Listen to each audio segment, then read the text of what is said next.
The woman who influenced me the most is my mother. And I say that not just simply out of kindness and love, but because she's a retired IT professional, by the way. And as a little girl, probably maybe 7 or 8, I'd go to work with her all the way through childhood and into my adulthood. I'd stop by. And the impact that she had on me being the IT professional, she wrote their procedures, she did training, development, mentoring. And what I remember is the times that I would go to work with her. She knew everybody in housekeeping and the receptionist staff, whether you were a specialist, a technician, the directors, the department head. She knew everyone, men, women, just diverse backgrounds, age ranges. But one thing I noticed, it was the way she spoke to people and the respect that they had for her because for what she did. So even if they didn't work with her, but it was the way that she treated people. She has a very loving heart, and she always cared about people, about their lives. That they would stop and they're talking about personal things in their families, and and where they're going for the weekend and parties and things. And I just noticed. I said, "Wow!" I said, "You have a whole nother family." So for me, I think it has a lot to do with what I'm doing, although the IT part didn't carry over per se.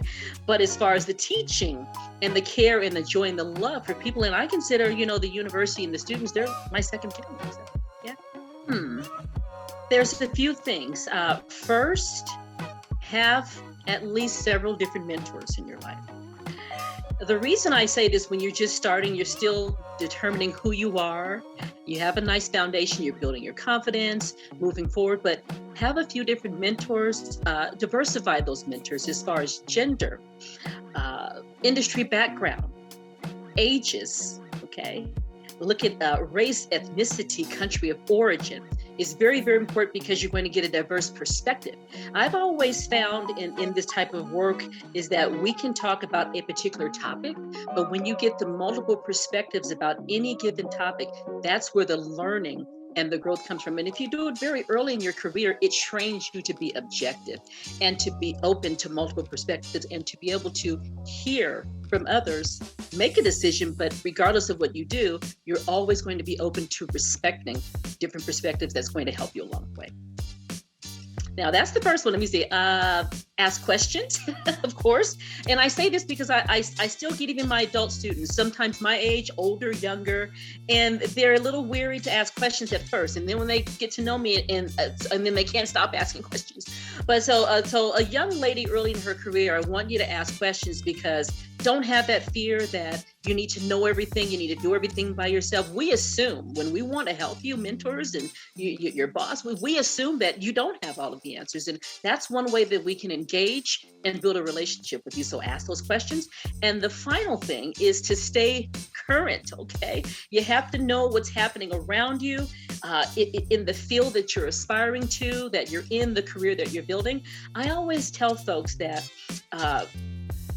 at any given time in our life, we're always going to be positioned to be able to have opportunities. But it's the preparation that we have when we enter the door. It's the preparation that we maintain to stay where we are. And it's the additional preparation and time that we put forth to get to the next level. So if you can start very early in your career, just doing the best that you can, absorbing, learning as much as you can, being prepared. So when you get invited at a seat at the table, get invited on a project, it's not just simply a job. Jobs today, you have different hats. You're in different situations. So when you come prepared to sit at the table, that's going to give you a very fruitful journey for yourself. Ooh, my favorite subject. I'm going to have to say my favorite subjects are leadership and any aspect of human resources management. I say, and I can't choose between the two. I'm totally in love with both, because in real time, from the very first minute, a conversation, activity, planning, implementation, anything that we do, it has the power to not only change a person's life, but everybody around them.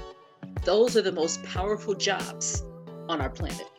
leadership, and human resources management. I know if you're a science teacher, you might think I'm crazy, but it's essentially, and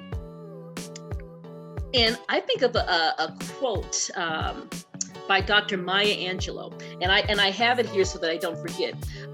Something that she said a long time ago, and I should say the late Dr. Maya Angelou. She says, life is not measured by the number of breaths you take, but by the moments that take your breath. I'm astounded by that, because leadership and human resources management, when I'm watching my students, when we Zoom, when we're on the phone, the times that I've gone to their corporations or I've seen them on campus, sometimes they'll call me, text me, email, and their testimonials, the feedback that they give about how the programs that we teach have changed their lives, that takes my breath away. 2 things that are true and something that is a lie. Oh, I'm not a good liar, so let's see if I can pull this off. So, okay.